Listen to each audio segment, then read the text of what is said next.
What do you do when your wife tells you a married man is just helping with a project, while she hides his late-night visits and deletes her messages? How long can you stay calm and polite while her family calls you jealous and dramatic, even as you watch her rewrite the story in front of his wife? This outline follows how I stayed within the law, gathered quiet proof, and finally asked one simple question in public that neither of them could laugh away. Before we dive deeper into this story, I have one small request. Please subscribe, drop a like, comment, and hit that hype button to boost this channel so more people can discover these incredible stories. My name is Corin Vale, and for a long time, I thought my life would always follow clear lines, like the project plans I built at work. At the office, I could look at a spreadsheet and know where the delays were, where the pressure points might show up. At home, I believed that love meant I did not need charts or tables, only trust. That idea started to crack the evening my wife told me she was starting a small side project with a consultant named Evan. At first, it sounded harmless. She said he was smart, experienced, and generous with his time. She told me that working with him could lift her freelance work to the next level. I remember standing in our kitchen, stirring a pot of pasta while our son Noah colored at the table, and hearing the way her voice changed when she talked about him. It had more light in it than when she talked about me. She said that Evan would help her fix her portfolio, reshape her brand, and teach her how to pitch bigger clients, and she told me that I should be happy she had found someone like that. I swallowed my first reaction and said that it sounded promising, that I was proud she was pushing forward. Inside, there was a small, cold space that did not match my words. In the weeks that followed, the word project became a regular guest in our apartment.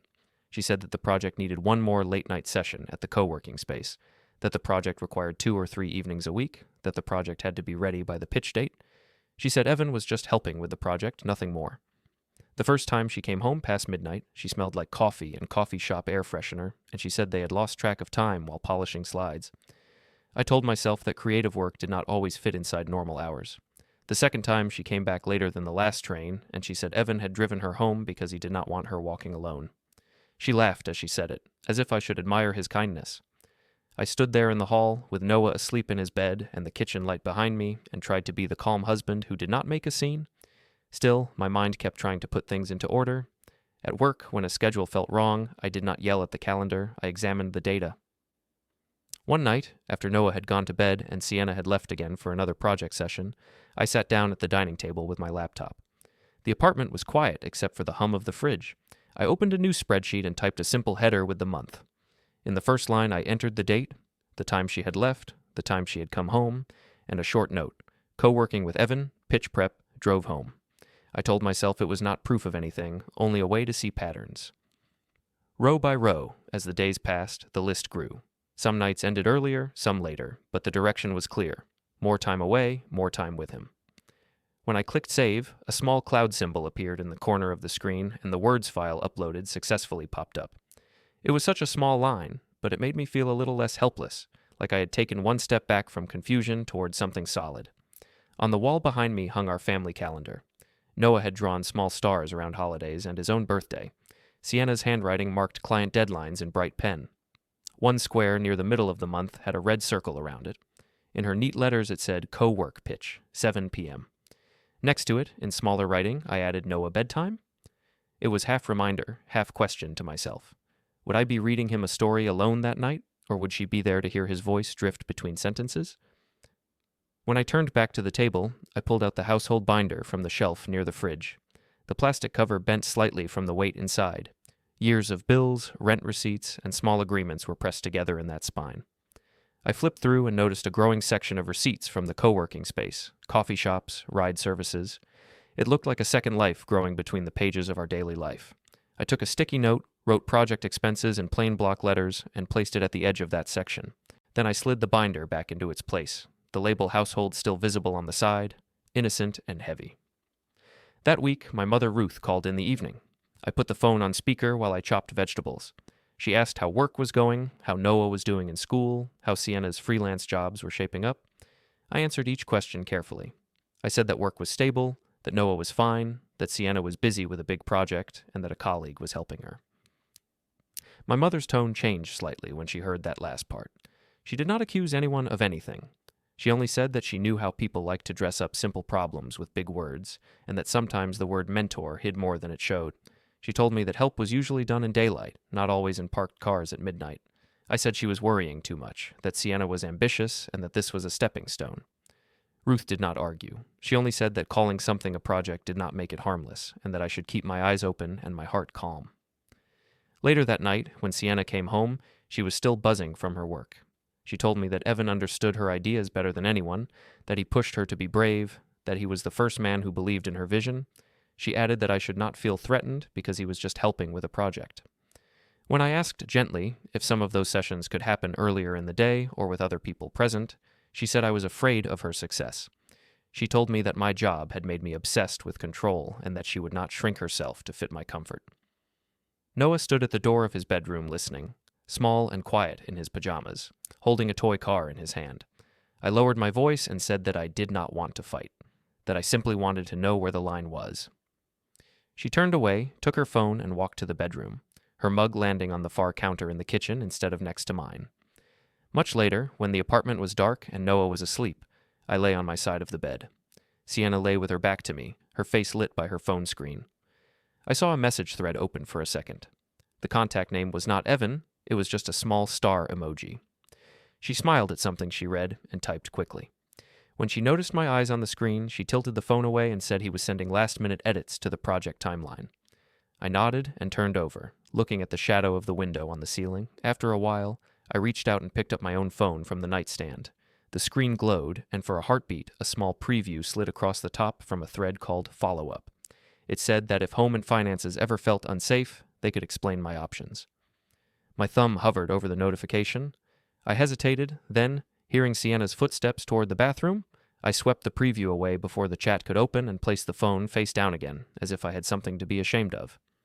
The room went dark except for the thin line of light under the bathroom door, and I lay there aware that I had just hidden my first message about help from the woman who said she was only getting help with a project.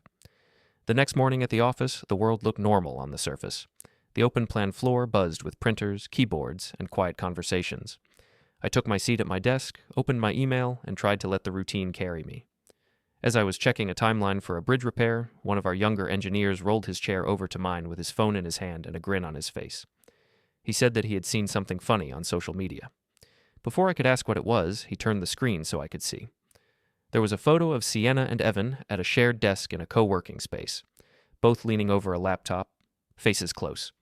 The caption read that they were the dream team for the startup's new campaign. The comments below the picture were full of compliments for their chemistry. One of Sienna's friends had tagged my account and jokingly welcomed me as the jealous husband.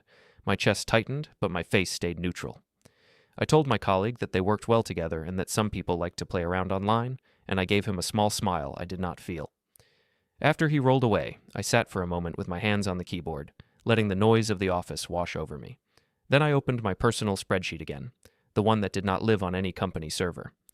I moved to the next empty line and typed the date, the co-working photo, the tag, the jealous husband comment. I kept the words plain and short. When I hit save, the little cloud symbol appeared again, and the message file uploaded successfully blinked into view. It was an ordinary notification, but I watched it until it faded, like a small light in a dark corner. Near lunchtime, I walked to the break room.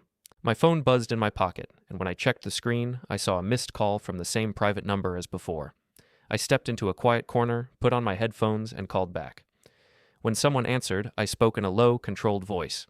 I said I was not sure if I was overreacting, that my wife was spending many late nights with a colleague, and that any concern I raised was turned into an accusation of jealousy. I said I did not want to do anything drastic, that I only wanted information. The voice on the other end told me that wanting to understand my rights did not mean I was planning a war. They said they could explain how separation and custody worked, what protection existed for shared accounts, and what counted as evidence if things got worse. I listened, asked a few simple questions, and then ended the call, heart beating slowly but firmly. The faint beep of my recording app marked the end of the memo I kept for my own memory. That evening, Sienna suggested we all go to the supermarket together to pick up some things for Noah's school project and for her pitch session. She said we needed snacks for late nights and small props for her presentation. The fluorescent lights in the supermarket made everything look too bright and too flat. Noah walked beside me, pushing the cart, while Sienna moved ahead, tossing in energy drinks, bags of chips, fancy coffee, and small decorative items she said would look good in photos. I reminded her calmly that our budget was not endless and that we had already spent a lot on co-working passes and ride fares. She did not lower her voice when she answered. She told Noah and the people in the next aisle that Daddy worried so much about numbers because Daddy was jealous of Mommy's talented friend. She said that some men got nervous when another man helped their wife be successful. Noah looked up at me with a confused face. A woman nearby glanced away, pretending she had not heard. I kept my tone soft. I said that I was not against help, that I supported her work, but that I thought help should be transparent. She rolled her eyes and said that I was proving her point, that my jealousy was loud even when my voice was quiet. By the time we reached the checkout, the cart was filled with far more than we planned. The total on the display climbed higher and higher. I paid without sighing, took the long receipt from the cashier, laid it flat on the counter, and in a small, quick motion, took a photo of it with my phone before folding it and sliding it into my wallet. It was just paper and ink, but it was also one more line in a story I did not want to be guessing about anymore. As we walked out into the parking lot, pushing the cart between rows of cars, Sienna's phone chimed several times in her hand. She checked the screen and laughed. A group chat from her co-working circle had sent a photo of her and Evan at their desks, calling them the Dream Team and adding a line that her husband would just have to accept that real help sometimes looked intense. She typed back quickly, fingers flying. Without looking at me, she told them that her husband would calm down once the project paid off. I watched her walk ahead, the light from the screen bouncing off her face, and I understood in that moment that the story of my life at home had already spread far beyond our walls. The rooftop party for the startup's launch landed on a warm Friday night, the kind that made the city skyline look softer than usual. Sienna had spent hours getting ready, changing tops twice and checking her hair in the hallway mirror. She said this event was important for the project, that Evan needed her there to help present the campaign they had been working on. She added, almost as an afterthought, that it might be good for me to come along so people could see that I supported her. I stood in the doorway of our bedroom, buttoning my shirt, and told her I would be there. I did not say that part of me wanted to see with my own eyes what the project looked like outside our apartment walls. The rooftop bar was already crowded when we arrived. Strings of lights crossed overhead, music played at a volume that forced people to lean closer to talk, and trays of drinks moved through clusters of guests. I spotted my manager, Ravi, near a small group from the infrastructure firm. He nodded when he saw me and gave Sienna a polite smile. Sienna, on the other hand, seemed to light up completely as soon as she saw Evan across the space. He stood by the railing with a group from the startup, laughing at something on someone's phone. When he noticed her, he spread his arms and called out her name with an easy familiarity that made a few heads turn. She slipped away from my side and went to him, letting him kiss her cheek. I followed at a slower pace, arriving just as she introduced me. She said I was the numbers guy at home, while Evan was the one who lifted her creative soul. She said it loudly, with a joking tone, so everyone would hear. People laughed in that way they do when they know a joke has a hook but are not sure if they approve of it. Evan shook my hand firmly, told me my wife was brilliant, and said he did not know how I handled such talent in one apartment. I answered in a calm voice that talent was easy to handle when it told the truth. The words hung there for a second before someone changed the subject. Later, when the presentations began, Sienna and Evan stood side by side near a screen.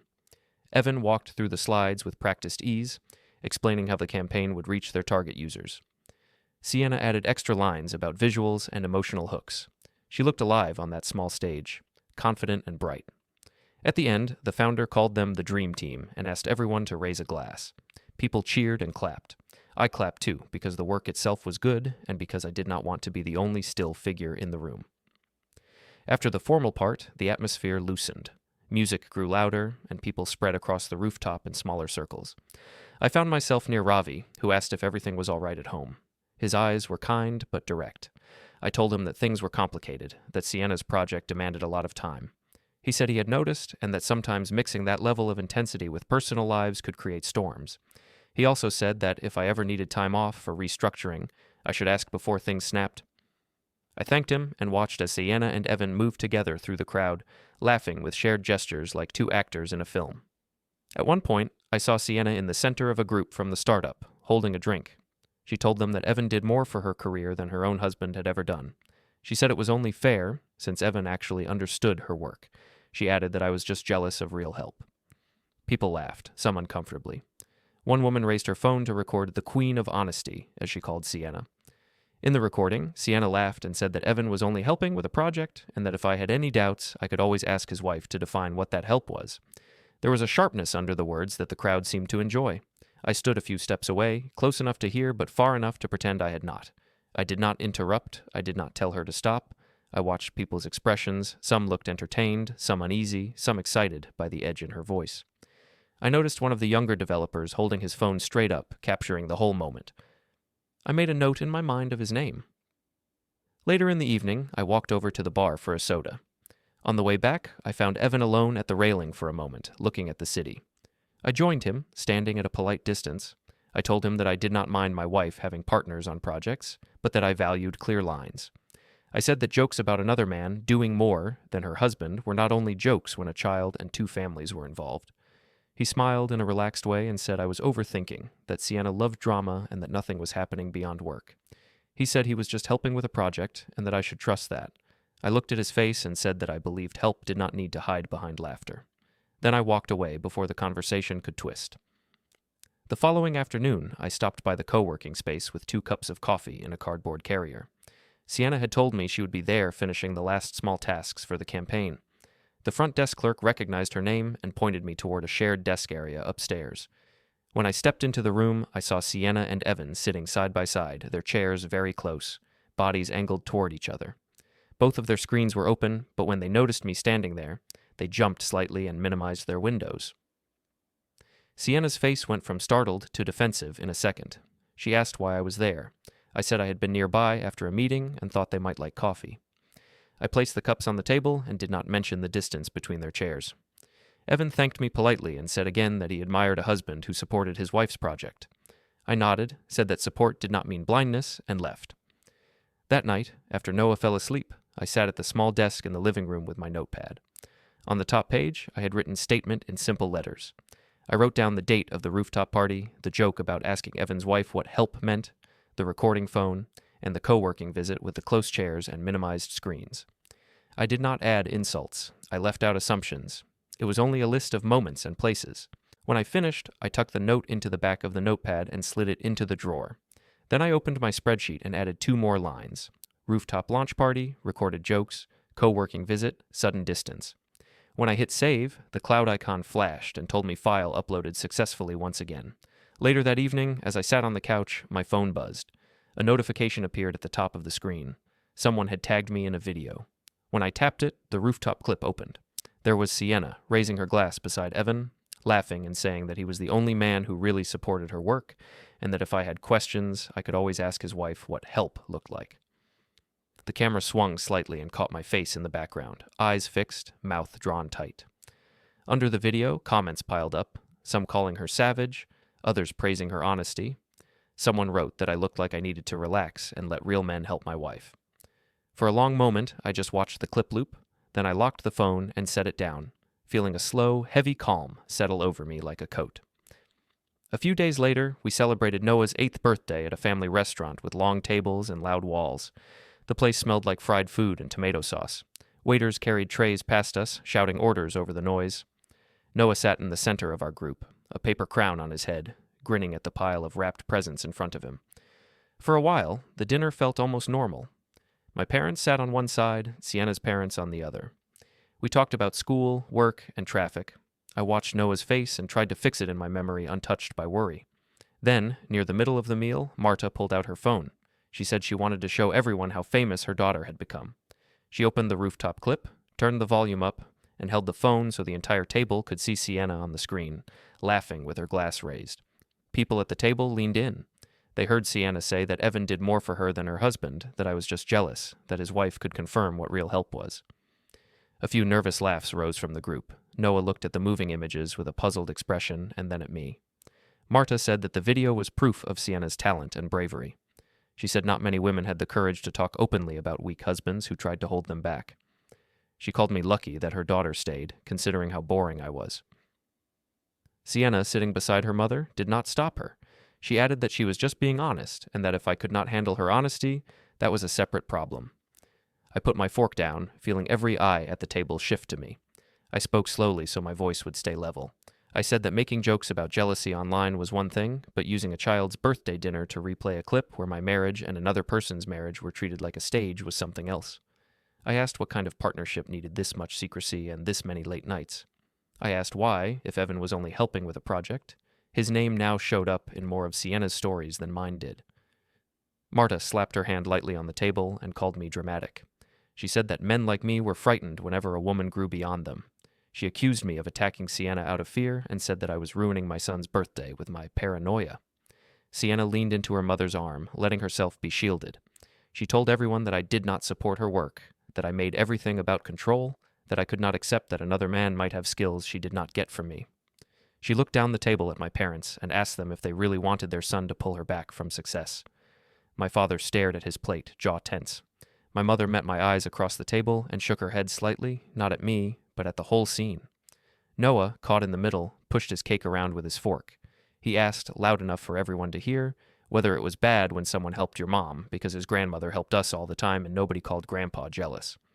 The table went quiet for a second. Marta recovered first and told him that children did not understand adult things. Under the table, my phone vibrated. I shifted in my chair and glanced at the screen. A preview from the follow-up thread appeared again. It said, in simple words, that if home and conversations were turning cruel, it might be time to talk about how to protect a child's routine and a parent's stability. It mentioned custody, financial separation, and timelines. I pressed the side button and turned the screen off before anyone could notice the content. When I looked up again, the conversation at the table had moved on to school schedules, but the air around us felt heavy, like everyone knew something had broken. After the dinner, when the plates were cleared and Noah had hugged his grandparents goodbye, I took him to the park near our apartment while Sienna went ahead to finish the night. With her parents and a few friends, the park was quieter than usual, with only a few children playing under the fading light. Noah ran to the swings first, then the climbing frame, his birthday crown stuffed into my jacket pocket. After a while, he came to sit beside me on the bench, his shoulders slumped in a way I did not often see. He asked if it was true that I was jealous of people who helped his mother. He said he had heard his grandmother say that I hated when others supported Sienna. He wanted to know if I was against help. I told him that I liked help when it was honest and open, and when it did not ask anyone to lie.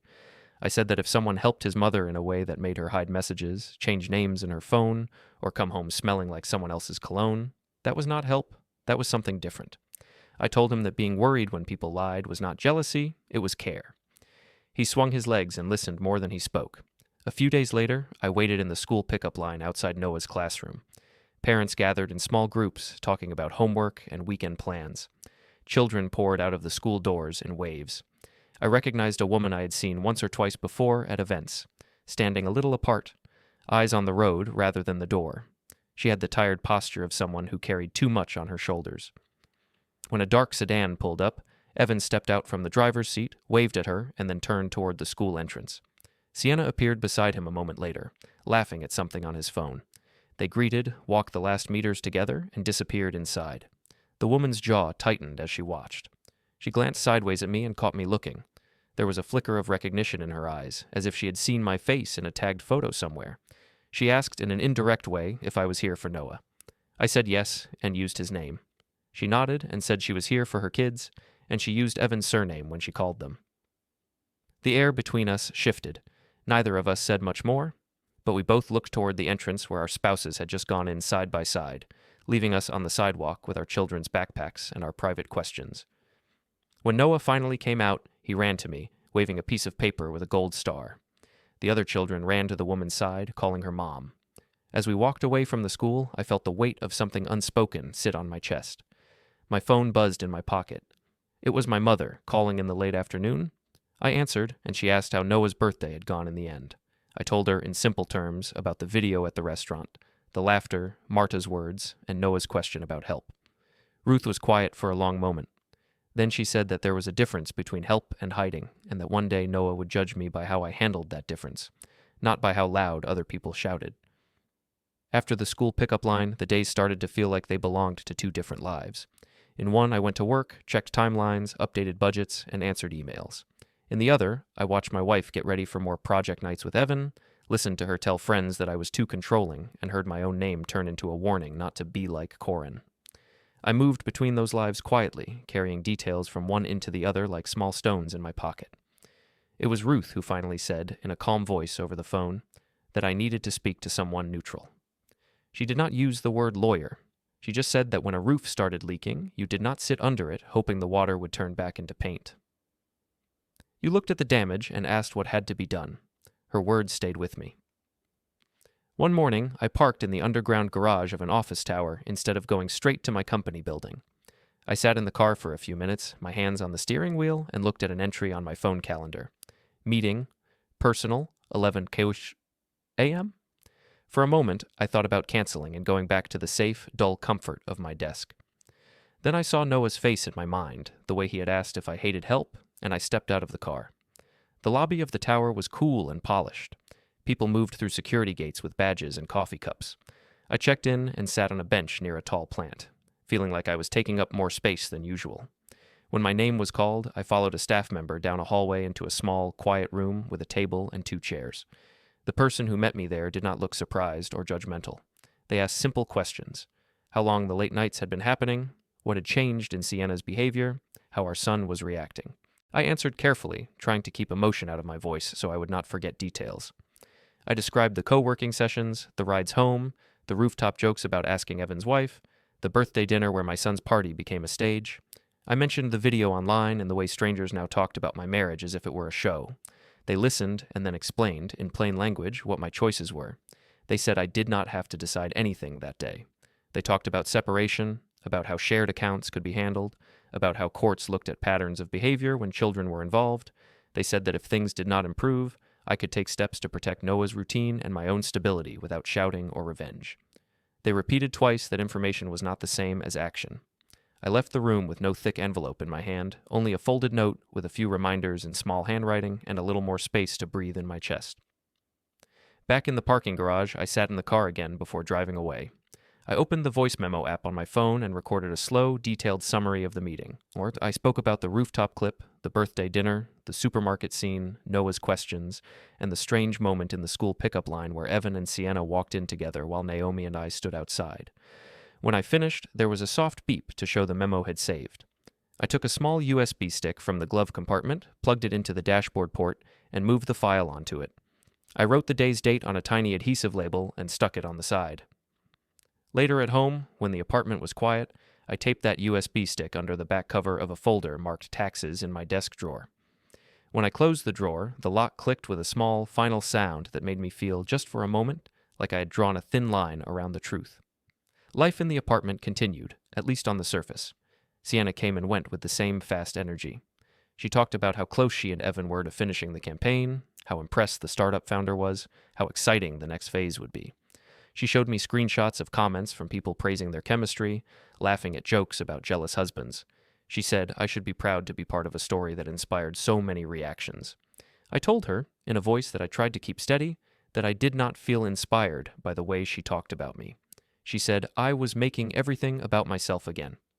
At night, when she was out, I built a more ordered world on my laptop. On my desktop, I created a folder called Home. Inside it, I made 3 more: Auto, Bank, Archive. In Archive, I created 2 clean branches, Archive A and Archive B. Slowly, without rushing, I moved copies of screenshots, receipts, and notes into those directories. I organized them by date and by type: online posts, late nights, public jokes. Every time I saved new files, a small pop-up in the corner of the screen announced that the files had been uploaded successfully. The words were simple, almost unimportant, but I watched them with the focus of a man watching a tide come in. One afternoon, as I waited again outside the school, Naomi stood a few steps away with her phone in her hand, not looking at it. The same dark sedan pulled up, and this time, Evan stayed in the car. Sienna got out from the passenger seat, straightened her coat, and went inside. Naomi's eyes followed her, then flicked to me.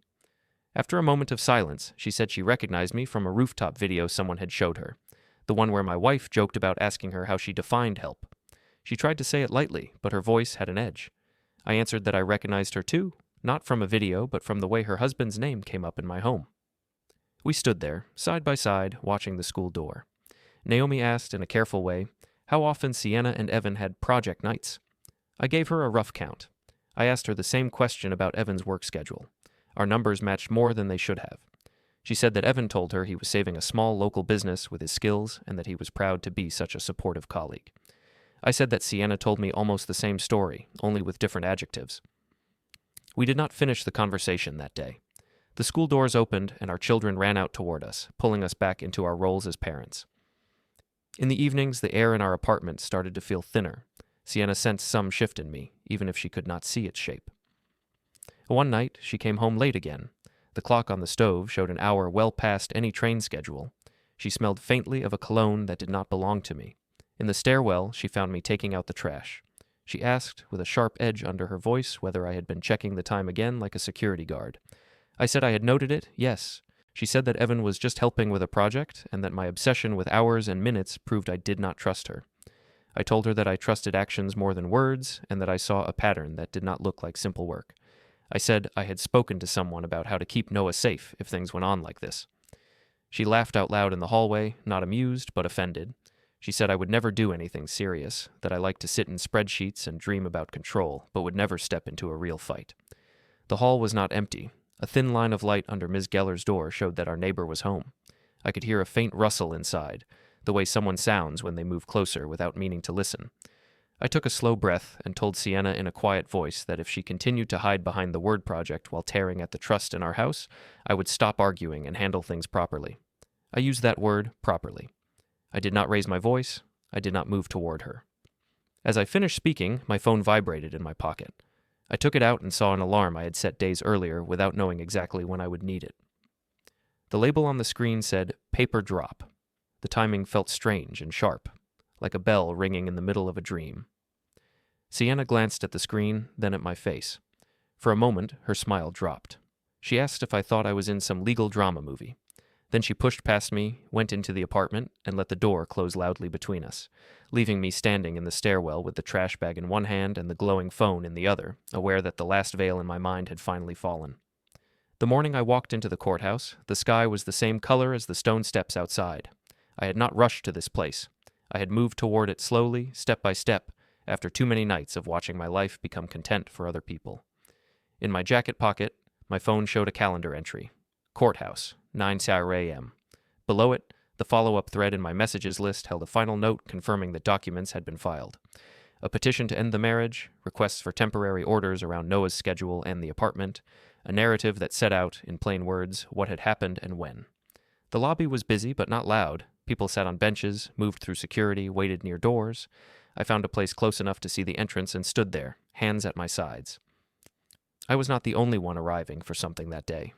After a few minutes, I saw Sienna come through the main doors with Marta on one side and Leo a few steps behind. Sienna's steps were quick, sharp. Marta's voice carried even before I could make out the words. When they got closer, I heard Marta say that they would make sure everyone understood how jealous and controlling I had become, that they would not let me ruin her daughter's future with his fear. A moment later, Evan walked in from another entrance, checking his watch. Naomi came right behind him, holding a file of her own. He seemed surprised to see her there. She was not smiling. When his eyes found me across the lobby, he gave a small shrug, as if this whole thing were an inconvenience he could talk his way around. Before anyone reached the information desk, a person in a simple uniform stepped away from a column near the center of the lobby. They held a sealed envelope. They walked up to Sienna and asked her, with formal politeness, to confirm her name. She did, her chin up. The envelope was placed in her hand. A second person approached Evan and did the same. 2 envelopes, 2 names, 2 small quiet acts in a large room. Sienna opened hers right there, perhaps expecting a notice she could dismiss. As she read the first page, the color in her cheeks changed. The petition did not shout.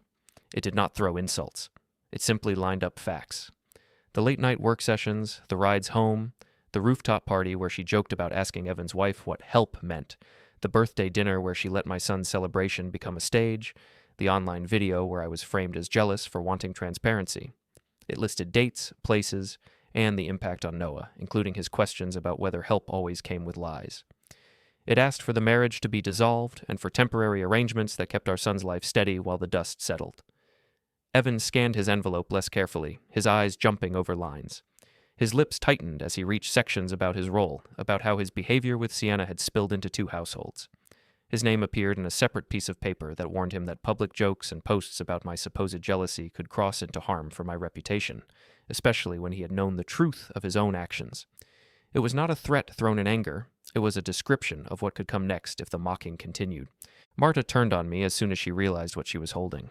She asked loudly how I could humiliate her daughter like this in public. She said I was turning harmless jokes and friendly support into a legal circus. She called me cold, ungrateful, and weak for choosing papers over passion. I listened, feeling the eyes of strangers slide between us. I thought of all the times Sienna had used my name as a punchline for people who did not know me. I looked past Marta to Evan, who still held his envelope half open. Naomi stood beside him now, reading over his arm. Her face was set in a stillness I had not seen before. I stepped a little closer, not enough to invade, just enough to be heard. I said, in a calm voice that did not shake, that Sienna had always told me Evan was just helping with a project. Then I turned slightly toward him and asked how his wife described that same help at home. The lobby seemed to grow quieter around that sentence. Naomi let out a slow breath and said, in a voice that carried farther than she might have expected, that until that moment she had been told a different story. She said that now she would use the words written in the pages he was holding to define what she had been living through. She did not cry, she did not scream, she just looked at him as if he had finally turned so she could see him clearly. Behind me, I felt a familiar presence. My parents had arrived. Ruth stood slightly to my left, one hand resting on my arm, steady and warm. Gareth stood beside her, eyes on Evan and Sienna, jaw tight but mouth closed. Leo read the pages in Marta's hand and looked older than he had an hour before. Marta kept talking, saying that no decent man used courts and papers against family. I answered her without raising my voice. I said that I had tried for a long time to keep this inside the walls of our home, that I had asked for respect, for boundaries, for some line between work and marriage. I said that every time I did, my name became a joke, and my son became part of that show. I said that I was not attacking anyone. I was simply refusing to keep standing in a spotlight I had never agreed to. A door near the back of the lobby opened, and a clerk stepped out holding a clipboard. They called our names together, asking us to come for the short hearing on temporary orders and scheduling.